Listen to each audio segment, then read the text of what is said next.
तीन अंकीय संख्या का 1001 से गुणा का रोचक नियम देखिए। इसमें देखो बीच में यदि दो जीरो है और दोनों तरफ वन वन है तब ये नियम लागू होता है। यदि बीच में दो जीरो है तो ये नियम लागू होता है तीन संख्याओं पर। इसमें वन कितने दो वन है तो ये जो तीन संख्याएं होगी वो पूरी दो बार रिपीट होगी, यानी ये ए बी सी होगा।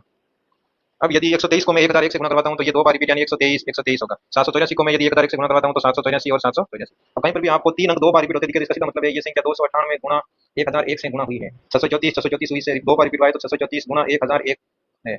718 दो बार रिपीट हुआ है तो ये है 718 गुणा 1001।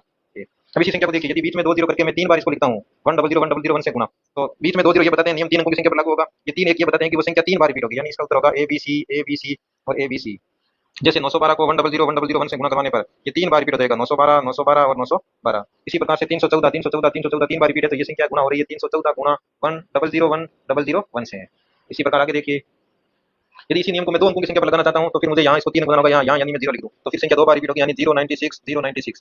शुरुआत में जीरो का कोई मतलब नहीं होता है तो आपका उत्तर आ जाएगा 96। इसी प्रकार से कहीं पर भी ऐसा लिखा हुआ है जिसमें 027 रिपीट हो रहा है तो यहाँ भी मैं आगे जीरो कर लूँ, इसका सीधा मतलब है ये संख्या गुणा हो रही है 027 गुणा 1001 और 027 को 027 होता है तो 27 गुणा 1001। अब आप इस क्वेश्चन का जवाब दीजिएगा 135 गुणा 100 से गुणा करवाने पर क्या आता है।